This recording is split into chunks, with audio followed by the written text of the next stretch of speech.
prendre 1 million d'euros cash maintenant ou 150 000 euros par mois pendant 12 mois.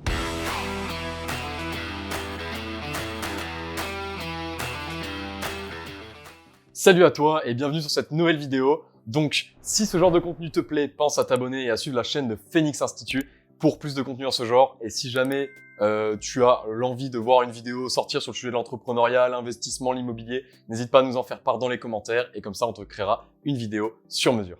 Sur TikTok, on m'avait posé la question, est-ce que je choisis 1 million d'euros cash maintenant ou 150 000 euros par mois pendant 12 mois?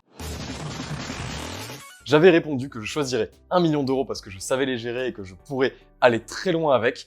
Et ça avait suscité beaucoup de réactions et tout le monde m'avait dit « Mais vous êtes fou, pourquoi tu prends 1 million d'euros cash maintenant si t'attends en prenant 150 000 euros par mois pendant 12 mois, eh bien tu pourrais avoir 1,8 million d'euros au lieu de 1 million d'euros cash. » Alors beaucoup de personnes pensent qu'il est plus intelligent en fait de prendre les 150 000 euros par mois pendant 12 mois, de patienter un petit peu pour avoir 1,8 million d'euros au lieu d'avoir 1 million d'euros cash maintenant. Alors oui, certes, de prime abord, ça peut paraître intelligent, ça peut paraître très bien et très smart.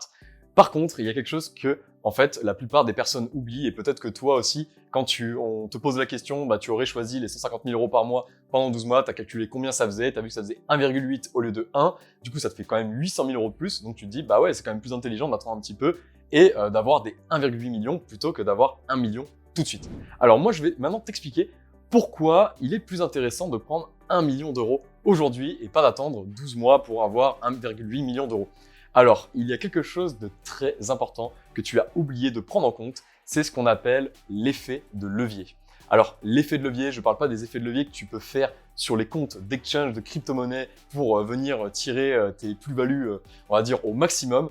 Là, je te parle de l'effet de levier bancaire. En fait, l'un des piliers d'enrichissement qui est le plus intéressant aujourd'hui pour faire de l'effet de levier sans risque, entre guillemets, parce que voilà, il y a toujours des risques, mais dans ce domaine d'investissement-là, il y en a quand même beaucoup moins que de la crypto-monnaie, la bourse, etc. Il s'agit de l'immobilier. L'immobilier, c'est quand même un pilier d'enrichissement qui est super sécuritaire, qui est fiable et sur lequel la banque peut te suivre pour, en fait, tout simplement, t'emprunter de l'argent pour que tu puisses, toi, acheter de l'immobilier avec plus d'argent que ce que tu n'en as vraiment.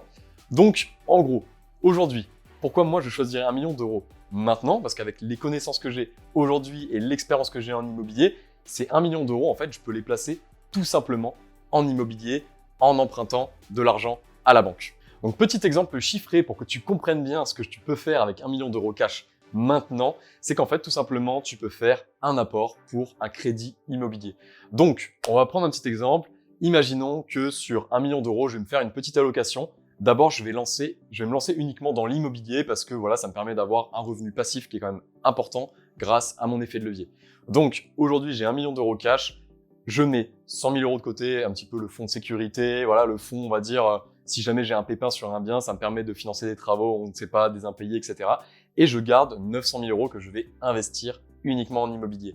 Donc tout ça, c'est fictif, ce que je te dis, c'est juste pour que tu comprennes un petit peu pourquoi j'aurais fait ce choix-là.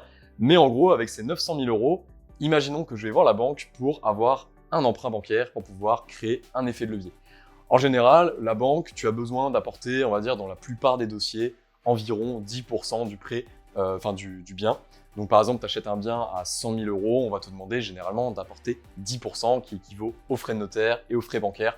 Donc ça ferait à peu près 10 000 euros pour acheter un appartement, par exemple, de 100 000 euros. Donc aujourd'hui, si j'achète 900 000 euros d'immobilier et que je fais un emprunt à la banque, on va dire que la banque, voilà, elle est un petit peu frileuse en ce moment, elle te demande entre 20 et 30% d'apport. Donc toi, tu vas devoir mettre 900 000 euros sur la table pour pouvoir acheter ton immobilier et la banque, elle, va te prêter 2,1 millions d'euros.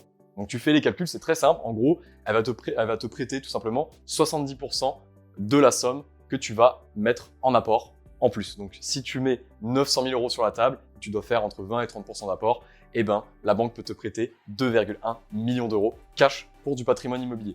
Donc certes, cet argent, il n'est pas sur ton compte bancaire, mais du coup, tu te crées un patrimoine immobilier qui est déjà une valeur de 3 millions d'euros. Donc ça, on va dire, le temps que tu fasses ton acquisition immobilière, etc., il va se passer quoi? À peu près 3 ou 4 mois, le temps des délais d'acheter ton bien immobilier. Donc ça veut dire qu'en 3 ou 4 mois, au lieu d'avoir les 150 000 euros par mois pendant 4 mois, eh ben, tu auras déjà en fait 3 millions d'euros d'immobilier. Bon, certes, c'est de l'immobilier brut parce que c'est à crédit, mais tu as quand même 3 millions d'euros d'immobilier. Et si tu as acheté bien, eh ben, tu as un potentiel de plus-value, un potentiel de hausse sur le long terme, et également, n'oublie pas que tu as les loyers qui vont rentrer tous les mois sur ton compte bancaire. Donc la banque, déjà, elle va voir que tu as un profil qui est sécurisé. Elle va également avoir un patrimoine en face, et donc elle va pouvoir te reprêter derrière. Donc ça veut dire que par exemple, si 4 mois après, une fois que tu as acheté ton immobilier et que ça tourne et que tu as des loyers qui rentrent, et ben la banque pourra te dire, bah ok monsieur, je peux vous reprêter, ou monsieur ou madame hein, d'ailleurs, je peux vous reprêter derrière 100 000, 200 000 euros, 300 000 euros, et du coup je vais venir nantir. Donc nantir, ça veut dire prendre en fait un bien que tu as à disposition pour en gros sécuriser le prochain investissement. Donc ça aussi c'est quelque chose qui est possible. Donc en fait tu peux démultiplier l'effet de levier quasiment à l'infini. Après tout dépend des revenus que tu as, etc. Bon là c'est vraiment fictif et simplifié ce que je te fais, mais c'est vraiment pour que tu comprennes un petit peu le principe.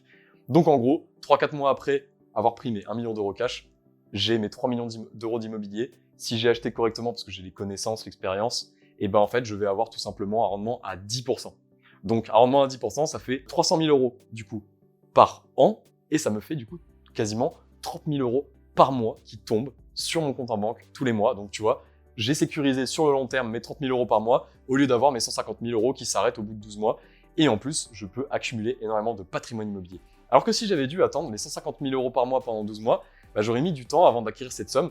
Et le temps, c'est de l'argent, donc j'aurais pas pu faire mon effet de levier tout de suite, j'aurais pas pu faire l'effet de boule de neige, etc. D'ailleurs, pour que tu comprennes un petit peu mieux l'image que je veux te donner, en gros, prends comme si le choix que tu devais faire aujourd'hui, c'est 1 million ou 150 000 euros par mois pendant 12 mois. Commence au départ, on va dire, tu es en haut d'une montagne avec 2 boules de neige, tu en as une qui est plus petite que l'autre et l'autre qui est plus grosse. Celle qui est grosse, c'est les 1 million d'euros et l'autre, la petite, c'est les 150 000 euros par mois pendant 12 mois. Et en gros, imagine que tu lances ces 2 boules de neige du haut de la montagne, et celle qui est plus grosse, forcément, elle va avoir plus d'inertie, donc elle va aller beaucoup plus vite, et en plus, elle va amasser beaucoup plus de neige, donc forcément, elle va grossir beaucoup plus vite que la petite boule de neige. Et là, pour ton patrimoine, c'est un peu la même chose. Plus tu commences avec un capital élevé dès le départ, plus tu peux faire grossir la boule de neige très très vite, et du coup, c'est beaucoup plus intéressant sur le long terme. Donc toujours dans l'investissement, toujours penser long terme, penser stratégie, connaissance, expérience, et pas toujours s'arrêter, on va dire, à ce qui est, on va dire, presque évident, alors qu'en fait, ce n'est pas évident. Quand quelque chose est évident, c'est généralement que ça cache quelque chose. Par exemple, là, si je prends les 150 000 euros par mois, je fais un calcul x 12, ça me fait 1,8 million au lieu d'1 million. Donc, on peut penser que je suis bête, du coup, de prendre les 1 million au lieu des 1,8.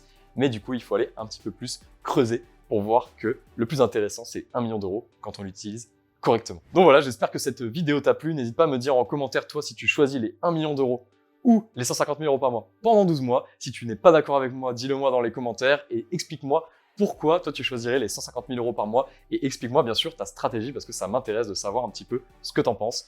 Donc je te dis à bientôt dans une prochaine vidéo. Si ce type de contenu te plaît, pense à t'abonner, ça va favoriser l'algorithme, ça va nous aider à développer la chaîne pour donner plus de conseils en ce genre et faire des petits, des petits exercices comme ça où on va s'amuser en fait à dire est-ce que je choisis ça, est-ce que je choisis ça. On en fera d'autres si ce format t'intéresse. Donc je te dis à très bientôt dans une prochaine vidéo et je te dis à la prochaine.